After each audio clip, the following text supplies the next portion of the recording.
What I love about Link Crew is that its goal is to create the perfect community through inclusion and thus acceptance of everyone around them. I also like the idea that Link Crew leaders meet with their grade 9s and they really tell them to get involved and thus have their voice heard.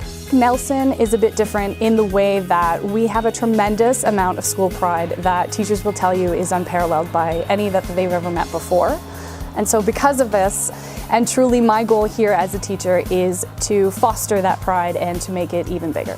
Well, grade 9 is like a hard time for everybody. And I think I really wanted to help some grade 9, like help them in their first day of school, help them know what Nelson's all about, help them feel welcome, and help them have a great time in their first year, because that's going to define what the rest of their high school career is all about. So my advice to a Link Crew leader is to be your best self always, because you never know who's going to be looking up to you. I'm most excited to actually do extracurriculars because I know I didn't really get out there that much in grade 8. A clean slate and new people. Probably about the sports and the extracurricular. I love doing that stuff. I'm most nervous because I used to get bullied a lot for my height, so I'm hoping that doesn't happen as much. Meeting new teachers and meeting new people. Probably just all the classes, making sure I don't get lost because it's a big school. I love Link Crew because, well, it all started in grade 9 and I really loved my Link Crew leaders. They were the coolest people ever and they definitely set an example for who I want to be. So what better way to be as cool as them than to join Link Crew myself. And then I actually ended up liking it so much that I decided to be commissioner and go for another year. So here at Nelson, the Link Crew process is a bit different than other schools, and that's because Link Crew, while being an extracurricular, is connected to our leadership program here at the high school as well. And we want to make sure that we get true leaders within this class and the true leaders that are going to be working with the grade 9s. And so because of that, we sort of have a rigorous process that the students have to go to. The way that this starts is at a staff meeting, we have teachers who put forth names of grade 10 students who they believe are good leaders within the school. So once I get that, I compile it and we look at students who were maybe highly recommended by 4 teachers or more for the program. After this, we have an application process that any student who is interested in fills out online. So once the students have chosen the course, then what we do is we have an interview process. So the students who have been highly recommended and have shown interest into the program are automatically accepted into the program. Other students are all interviewed by the leaders, the teacher leaders of the program, and then we meet and we go through the students one by one to discuss their strengths, perhaps their weaknesses, and see how we think they would fit with the program. We then narrow down the numbers to the number of leaders that we need for that year, depending on how many grade 9s we have coming in. And then those leaders are given an acceptance letter, and we have our group of students. So at this time, we actually get together in May and we have what we call a May training. It is an outdoor ropes course that we go to at McMaster University. And this is a time where the students, if they didn't know one another, get to know one another. They get to know us as their teacher leaders, and they also get to meet their new grade 12 commissioners, who are people who have been in the program the year before.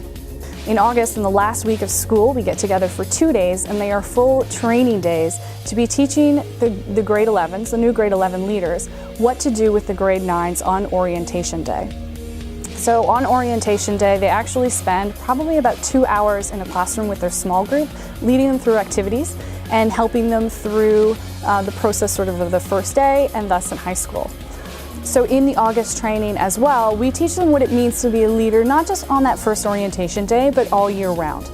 And so we follow up with that with the students in the leadership program in the class with specific activities that we do throughout the semester. So essentially then we create meet and greets to check in with the grade 9s to see how their experience in high school is doing. And we also have in-class academic follow-ups where they actually go into the classrooms, work with their small groups, and try to teach them things that are important in high school. For instance, our first academic follow-up here is choosing the right path in high school. So what it means to maybe make what we would maybe consider a bad decision and how that can really set you back in high school and what the repercussions of that could be. So we talk about trying your best to choose the right path in high school to get to where you want to go. The second academic follow-up we run here at Nelson is to help the grade 9s prepare for exams. We find that grade 9s have a large amount of anxiety when it comes to exams because they've never had one before. And so the grade 11s then go in to tell them study methods, to let them know when their performance tasks are due, the dates that they'll be occurring, and then talking to them about the exam schedule as well. So in about mid-September, just as any school does, we have a grade 9 parent night where the parents come in and they meet with all of the teachers and the administration here at the high school. However, ours is a little bit different because while the parents go to parent night, ideally they bring their son or daughter here to the high school as well, and they come into the gym and we hold a grade 9 dance. So this dance is exclusively for grade 9s and the Link Crew leaders. Typically we have what we would call a glow dance here, which means that students can wear anything that's neon that will then glow under the UV lights. And it tends to be a pretty good time for both the leaders and the grade 9s, so we always encourage the grade 9s to come out, even though it might feel a little strange for them their second or third week of school to come to a dance already, but it tends to be a good time for all. My advice, Mr. Lush's advice, that's what they grade 9s call me, Mr. Lush, advice for a grade 9 student. The first thing I would say is that relax. It's a new school, there's a lot of new people that you don't know, it's kind of uptight the first few days, but believe me, everybody else feels the same way. Even the big football players are nervous on their first day of school. Just don't be afraid to talk to other people that you don't know because there's a lot of really cool people that you meet in grade 9. And if you stick with your original bunch of friends, you never get to meet a lot of those really cool people. So try to get involved. Don't forget to remember that everybody else is kind of nervous too, and just stay calm because it's going to be a great 4 years. That's my advice in a nutshell.